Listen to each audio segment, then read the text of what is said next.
సమగ్ర కుటుంబ సర్వేను ప్రతిష్టాత్మకంగా చేపట్టింది తెలంగాణ రాష్ట్ర ప్రభుత్వం.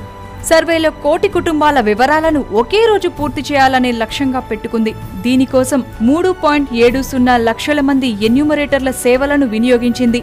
ప్రభుత్వ, ప్రైవేటు సంస్థలకు, వ్యాపార, వాణిజ్య సంస్థలకు సెలవు ప్రకటించింది తెలంగాణ సర్కార్.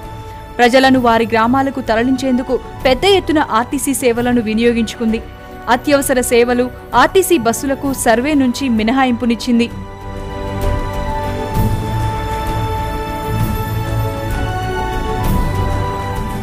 సమగ్ర సర్వేలో భాగంగా పలువురు ప్రముఖుల వివరాలు సేకరించారు అధికారులు.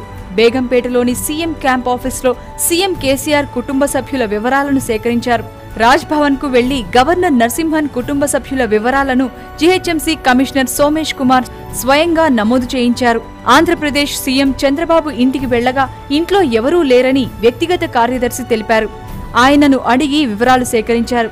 కుందన్ బాగ్లోని సీఎస్ రాజీవ్ శర్మ ఇంటికి వెళ్లి ఆయన కుటుంబ సభ్యుల వివరాలను సేకరించారు అధికారులు. సమగ్ర సర్వేలో సినీ నటుడు పవన్ కళ్యాణ్, కాంగ్రెస్ నేత, మాజీ ఎంపీ విజయశాంతి, ప్రముఖ దర్శక నిర్మాత దాసరి నారాయణరావు వారి వివరాలు చెప్పడానికి నిరాకరించారు. దీంతో ఎన్యూమరేటర్ల వివరాలు సేకరించకుండానే వెళ్లిపోవలసి వచ్చింది. సినీ నటుడు జూనియర్ ఎన్టీఆర్ మాత్రం ఎన్యూమరేటర్లకు పూర్తిగా సహకరించారు. తన కుమారుడు అభిరామ్ సహా అందరి వివరాలు తెలిపారు. ఖమ్మం జిల్లా పినపాకలోనూ, కరీంనగర్ జిల్లా సిరిసిల్లలోనూ, వరంగల్ జిల్లాలోని కొన్ని గ్రామాల్లో ప్రీ సర్వే సందర్భంగా స్టిక్కర్లు అంటించకపోవడంతో గ్రామస్తులు ఆందోళన చేశారు. అధికారులు నచ్చజెప్పడంతో తర్వాత సర్వేకు సహకరించారు.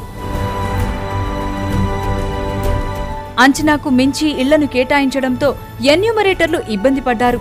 మరికొన్ని చోట్ల ఎన్యూమరేటర్లకు ఇచ్చిన సామాగ్రి సరిపోకపోవడంతో సర్వే కొద్దిసేపు నిలిచిపోయింది. హైదరాబాద్లోని పలు ప్రాంతాల్లో ఎన్యూమరేటర్లు రాక మధ్యాహ్నం వరకు సర్వే ప్రారంభం కాలేదు. దీంతో ప్రజలు ఆందోళన వ్యక్తం చేశారు. ప్రభుత్వం ఎంతో ప్రతిష్టాత్మకంగా సర్వే చేపట్టింది. ప్రజల నుంచి కూడా ఊహించిన దానికన్నా ఎక్కువే స్పందన లభించింది. అయినా ఏర్పాట్లు సరిగా లేకపోవడంతో ప్రజలు ఇబ్బందులు ఎదుర్కోవాల్సి వచ్చిందని పలువురు అభిప్రాయపడుతున్నారు.